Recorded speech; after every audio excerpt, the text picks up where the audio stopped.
জিকিরের ব্যাপারে সর্বপ্রথম এই কথা ইয়াদ রাখা দরকার যে আল্লাহ তাআলার জিকির খুব বেশি মর্যাদাপূর্ণ একটা ইবাদত, বরং কোরআন আর হাদিসের মধ্যে এর প্রতি খুব বেশি উৎসাহ প্রদান করা হয়েছে। যেমন আল্লাহ তাআলা ফরমাইতরা, আলা বিযিকরিল্লাহি তাতমাইন্নুল কুলুব, জানিয়ে রাখো আল্লাহ তাআলার জিকিরের মাধ্যমেই অন্তরসমূহে প্রশান্তি লাভ করে। আরেক জায়গার মধ্যে আল্লাহ ফরমাইতরা, আল্লাযীনা ইয়াযকুরুনাল্লাহা কিয়ামান ওয়া কুউদান ওয়া আলা জুনুবিহিম, যারা দাঁড়িয়া বসিয়া এবং শায়িত অবস্থায় আল্লাহ তাআলার স্মরণ করেন। এছাড়া আল্লাহ তাআলা ফরমাইতরা, ফাযকুরুনি আযকুরুকুম, তোমরা আমারে স্মরণ করো আমিও তোমাদেরকে স্মরণ করব। আল্লাহ তাআলা আরও ফরমাইন, ইয়া আইয়ুহাল্লাযীনা আমানু যকুরুল্লাহা যিকরান কাসীরা, হে ঈমানদারগণ তোমরা আল্লাহকে অধিক পরিমাণে স্মরণ করো।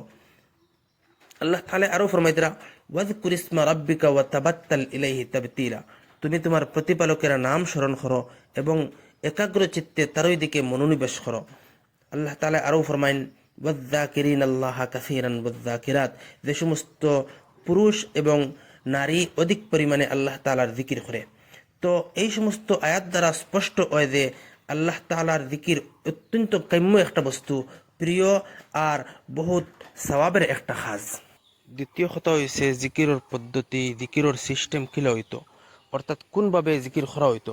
যদি কোরআনে করিম মুতালা করা যায়, কোরআনে করিম অধ্যয়ন করা যায়, তো একটা কথা বোঝা যায় যে মূলত জিকিরে শুধুমাত্র চাইয়া থাকে ইখলাস, জিকিরে তলব করে বিনয় আর কলব আর অন্তরের একাগ্রতা।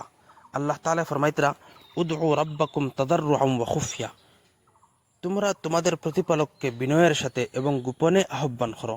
আল্লাহ তাআলা আরও ফরমাইন, ওয়াযকুর রাব্বাকা ফি নাফসিকা তাদাররুআন ওয়া খীফাতান ওয়া দুনাল জাহরি মিনাল কওল, তুমি তোমার প্রতিপালককে নিজের মনে বিনয় ও ভয়ের সাথে স্মরণ করো এবং উচ্চস্বরে নয়। তো অনেক মুফাসসিরিনগণ এই আয়াতগুলোর ব্যাখ্যায় লিখেছেন যে দুয়া আর জিকিরে নিম্নস্বরে করা, ইখলাস আর খুশু বজায় রাখা অধিক উত্তম, কারণ এতে রিয়ার আশঙ্কা কম থাকে এবং অন্তরের মনোযোগ বৃদ্ধি পায়।